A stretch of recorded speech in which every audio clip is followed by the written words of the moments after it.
Hai, gimana kabar Anda? Senang sekali ketemu sama Anda, Henry Ronald di sini. Saya mau terus terang dulu sama Anda, rekaman hari ini, ampun, nangis-nangis darah gitu ya. Karena dari tadi saya coba ngerekam itu tuh pakai saya punya terminal, ternyata nggak bisa-bisa, aduh gitu loh.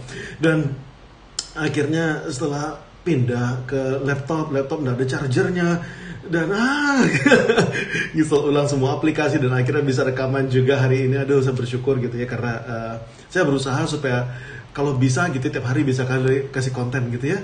Dan saya bersyukur akhirnya malam ini jam 19:04 sudah bisa rekaman juga. Nah, kali ini saya pengen cerita tentang pemilik versus pelanggan. Kenapa saya bikin kayak gini? Ini muncul dari rasa sakit hati saya, terus terang aja gitu ya. Kemarin saya tuh nginap di satu hotel, tapi terus terang ketika saya nginap di sana tuh saya banyak sakit hatinya. Karena nginap di hotelnya ini kok rasa hotelnya panas gitu ya. Dan saya malam-malam tuh harus manjat-manjat, dan saya ngeliat ini apa sih, filternya kayak kotor. Bener aja. Jadi malam-malam saya manjat kasur, angkat, buka AC-nya, saya keluarin filternya. Ya ampun, filternya jorok banget.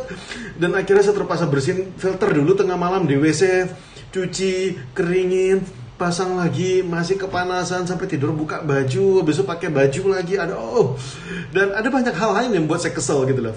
Tapi saya bakal berusaha untuk fair gitu loh, karena gini, yang pertama saya juga pemilik bisnis, saya tahu bahwa sebagian dari keputusan tersebut adalah keputusan bisnis gitu ya. Jadi saya pengen kasih fair chance juga, ngasih tahu bahwa mungkin kira-kira inilah yang dipikirkan sama si pemilik, kenapa mereka membuat keputusan seperti ini gitulah. Itu yang pertama. Yang kedua, saya juga nggak mau nyebut nama hotelnya apa gitu loh. Karena kalau misalnya saya sakit hati sama satu buah produk, satu layanan gitu, bisa jadi itu memang pas kerja karyanya kurang bagus gitu ya. Dan nggak fair kalau saya sampaikan di video namanya apa dan nanti omsetnya nurun, nggak baik gitu ya. Jadi kalau memang bagus, saya akan puji secara terbuka. Tapi kalau nggak bagus, ya sudahlah, kita diam-diam aja gitu ya. Dan mari kita bahas gitu ya, kenapa saya kasih nama kali ini pemilik versus pelanggan, supaya jelas pemilik tuh pola pikirnya seperti apa, pelanggan tuh pola pikirnya seperti apa. Yes. Nah, kita mulai dari yang simpel-simpel dulu, oke? Waktu saya baru check-in, saya nanya password wifi-nya apa. Dia bilang, Pak, password wifi-nya ada di TV gitu ya. Bagus nggak? Bagi pemilik ini bagus karena hemat kertas, cepat juga ganti password. Kalau misalnya passwordnya harus ganti, nggak usah ngepring kertas lagi. Jadi mereka cukup ganti layangan yang ada di TV. Buat pelanggan bagus nggak? Ada bagusnya, ada ndaknya. Saya bakal terus terang aja. Buat pelanggan nggak bagusnya apa? Bagusnya dulu. Bagusnya apa? Bagusnya adalah kalau masuk langsung kelihatan, oke? Dan kalau nggak bagusnya adalah seperti ini. Kalau begitu masuk, pelanggannya langsung matikan TV atau langsung ganti channel TV. Karena jarang ada orang yang memperhatikan ini channel. Kan biasanya channel itu adalah sama promo restorannya lah, sama promo apanya lah gitu. Biasanya kan jarang sekali yang ininya orang memperhatikan gitu. Ada tulisan kecil-kecilnya wifi password gitu ya. Biasa orang langsung ganti sama Trans TV lah, sama Metro TV, sama apapun gitu ya. Dan nanti mereka bingung, ini tadi apa ya passwordnya ya gitu. Seringkali mereka bahkan nggak ingat tuh passwordnya ada di TV gitu ya. Dan kalaupun mereka ingat, mereka pasti bingung, ini mau balik ke channel awal gimana caranya gitu ya. Nah, jadi ada bagusnya, ada nggak bagusnya. Bagi sebagian pelanggan bagus, bagi sebagian pelanggan nggak juga ya. Ini tentang wifi password. Ada keputusan yang menarik seperti saya bilang gitu ya. Kenapa saya harus bersihin AC malam-malam gitu ya? Keluarga kita juga memiliki hotel, jadi saya mesti fair juga. Itu tuh biasanya di satu buah hotel tuh dilakukan pemeriksaan AC berkala, cucian AC berkala. Bagus atau enggak? Bagi pemilik hotel itu bagus, tapi juga merupakan satu buah kos. Ada juga hotel yang nggak bagus, jangankan berkala, pokoknya tunggu komplain dulu, tunggu panas dulu baru dicuci. Itu lebih nggak bagus lagi. Bagi tamu itu tidak terlalu bagus, oke? Baik cuci berkala, apalagi kalau misalnya nggak dicuci gitu ya. Cuci berkala itu tuh sebenarnya cukup bagus nggak? Lumayan lah. Tapi yang lebih bagus lagi adalah seberapa tinggi okupansinya. Karena AC kotor tuh tergantung sama tingginya okupansi. Kalau kamarnya banyak yang nginep sudah pasti ini. Jadi misalnya AC dicuci 3 bulan sekali, 6 bulan sekali, bagus nggak? Belum tentu. Kalau misalnya tiap hari kamarnya full terus, dipakai terus gitu ya. Kalau bisa sebulan sekali ya dicuci. Maksimum ya 2 bulan sekali ya sudah dicuci gitu. Jangan sampai 3 bulan atau 6 bulan sekali, sudah pasti panas. Dan kalau AC panas, pasti customer pengen pasti di-high-kan. Betul nggak? Anda juga seperti itu. Saya juga terpaksa AC-nya 18, kipas 3. Bukannya kita mau seperti itu. Kita maunya si kipas 1 suhu 22 juga sudah enak gitu. Dan bagi pemilik hotel juga ini biayanya mahal. Oke? Nah, ini adalah sudut pandangnya. Jadi saya terus terang tidak suka ketika saya harus masuk ke hotel dan saya harus bersihkan AC. Tapi ini bukan cuma sekali dua kali, sering kali terjadi. Saya tidak bisa nyuci kompresornya, ya oke lah, setidaknya filter AC-nya. Jadi kalau misalnya Anda pernah datang ke hotel kepanasan, ya Anda buka langsung penutupnya, itu gampang, tinggal dibuka aja gitu ya. Anda lihat bagian berdebu tuh bawa turun, Anda semprot aja pakai toilet shower tuh bersih langsung. Yes, itu lumayan, itu pasti akan membantu. Jadi setidaknya Anda bisa tidur lah gitu ya. Nah, yang ketiga, ini yang saya terus terang nggak serak gitu ya, yaitu sabun 3-in-1. Gimana ngomongnya? Pemilik hotel senang dengan konsep ini gitu loh. Kenapa? Karena saya juga dulu pernah ditawarin gitu loh, bahwa Pak ini nih bagus Pak, ini sabunnya 3-in-1 Pak. Tapi sabun 3-in-1 tuh atau 2-in-1 lah gitu ya. Maksudnya apa? Itu bisa sabun sama sampo sekaligus gitu loh. Tapi gini lah, gak usah 3-in-1 dah gitu ya. 2-in-1 aja, sampo sama sabun. Pertanyaan saya, Anda gitu ya, Anda mau gak pakai untuk rambut Anda gitu ya? Kalau misalnya ini ada sampo 2-in-1, Anda cuma ngeliat pepes kayak ini kebetulan hotelnya sendiri yang saya foto gitu ya. Persis seperti ini. Anda sendiri mau ndak nyuci rambut Anda kayak gitu loh. Jadi saya terus terang ndak mau. Saya lebih bagus pakai 2 kotak sekaligus. Saya ngerti bahwa penjual sabun di hotel tuh nawarin bahwa Pak ini memang sabun 2-in-1. Tapi saya bilang gini, oke, ini memang sabun 2-in-1, tapi customer-nya tidak akan mau. Saya akan lebih senang kalau misalnya setidaknya dibikin 2 kotak. Jadi misalnya ini adalah dispenser sabun gitu ya. Nah, ini untuk soap, tulis aja soap gitu ya. Ini untuk shampoo. Ini shampoo. Nah, kalaupun misalnya ternyata Pak, itu sebenarnya bahannya sama aja, tapi warnanya doang yang berbeda. Saya akan bilang, nggak ada masalah. Kalaupun ini adalah barang yang sama persis, tapi warnanya berbeda, nggak ada masalah. Kalau gitu kita bikin konsisten. Misalnya semua sabun warna kuning, jadi masukin semua sabun warnanya kuning. Jadi yang pewarnanya kuning kasih sabun, yang pewarnanya pink kasih sampo. Setidaknya itu akan membantu customer. Walaupun kita tahu bahwa itu nggak ngerusak tubuh customer, nggak ngerusak rambut customer, saya sendiri juga pakai gitu ya. Tapi itu bikin customer perasaannya nggak tenang, betul nggak? Kalau Anda tahu bahwa ini ada spesialis untuk sabun, ini ada spesialis untuk sampo, setidaknya perasaannya lebih tenang. Oh, ini memang untuk sampo gitu. Walaupun sebenarnya isinya itu juga gitu ya. Hotel yang bagus ya pasti lebih dibedain ya, sampo, sabun ya sabun gitu ya. Tapi kalau hotel yang budget yang mau murah ya ini. Dulu tuh saya pernah dialami waktu saya dulu masih ngurus hotel bintang 1 gitu ya. Tapi saya tentu saja lebih setuju kalau sampo ya sampo, sabun ya sabun, oke? Jadi kalaupun misalnya harus berhemat seperti itu, setidaknya pasang 2 dispenser lah, bikin customer lebih tenang. Setuju nggak Anda sama saya? Yes? Nah, berikutnya apa? Ini salah satu hal yang dari dulu bikin saya gitu, kesel banget gitu loh. Apa sih tisu di kamar mandi? Gitu loh. Gini. Tisu bagi saya untuk di kamar mandi itu rada-rada nggak masuk akal gitu loh. Karena sudah ada tisu toilet atau misalnya sudah ada handuk. Kalau mau ngelap tangan ada handuk. Kalau misalnya mohon maaf mau buang ludah gitu ya bisa di wastafel gitu. Mau ngelap keringat ya bisa langsung pakai kain, pakai air juga bisa gitu loh. Dan kalau misalnya mau ngelap habis bersih-bersih ya ada tisu toilet gitu loh. Terus kenapa ada di sana gitu loh? Kecuali kalau misalnya hotelnya tidak menyediakan tisu toilet. Ya oke lah, wajar lah dia letakin ada tisu di sana, tapi bakal boros banget gitu ya. Maka saran saya adalah ada tisu toilet dan sehingga nggak perlu lagi tisu muka gitu ya. Tisu muka diletakin di dalam toilet gitu ya. Jadi tisu bundar tuh dipakai lah untuk semestinya. Tisu yang untuk muka ya benar-benar untuk muka. Nah, terus tisu muka dipakai untuk apa? Mungkin kadang-kadang bagi wanita dipakai untuk rapiin makeup sedikit gitu loh. Tapi menurut saya tisu muka itu paling tepat letaknya di mana? Di kamar, di samping tempat tidur. Betul nggak? Gini loh. Kalau misalnya Anda malam-malam batuk-batuk ya bisa ini ya, bisa bersihin mulut gitu ya.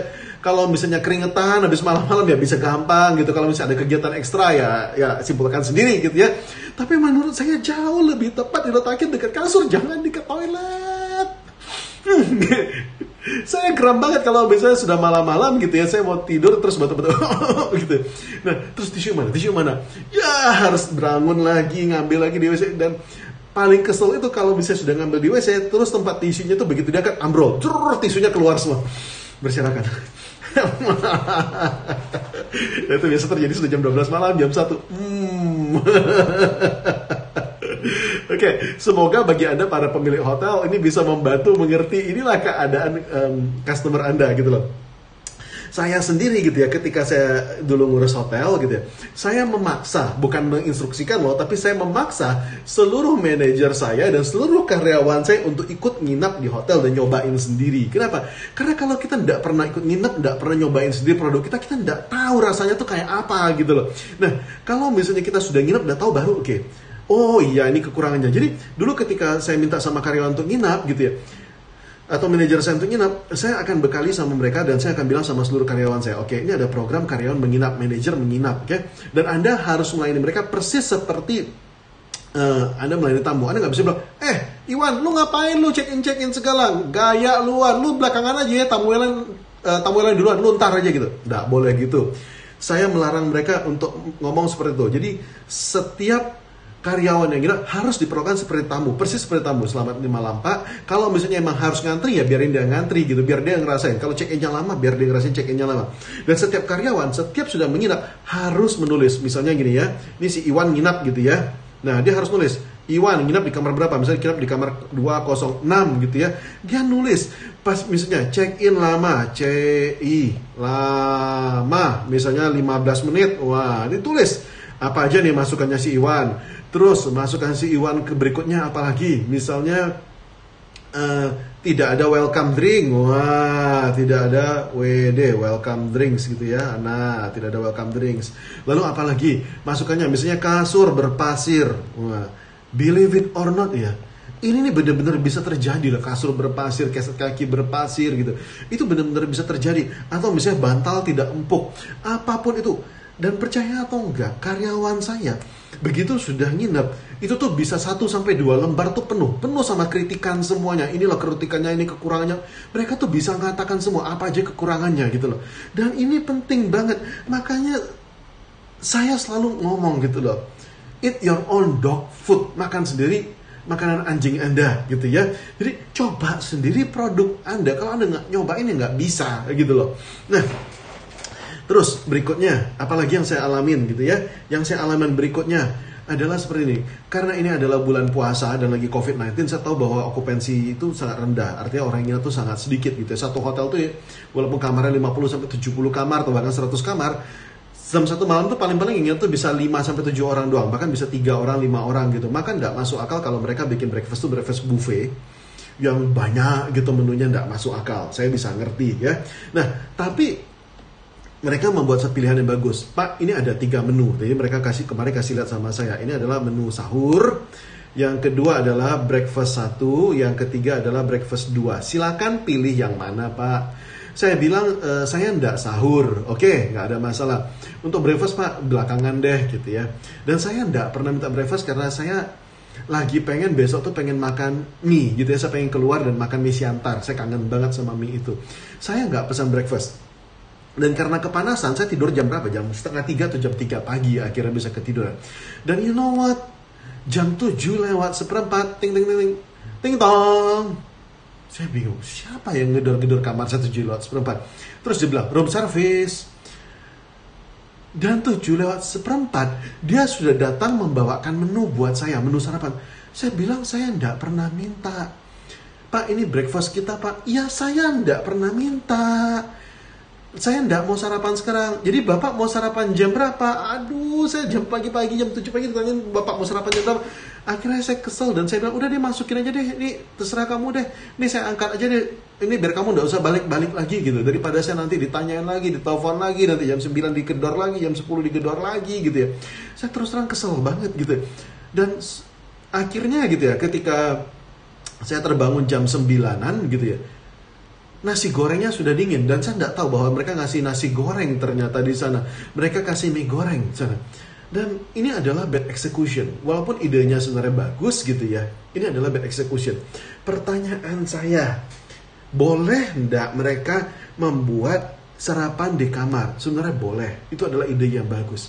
Asal tidak mengurangi hak dari customer gitu loh.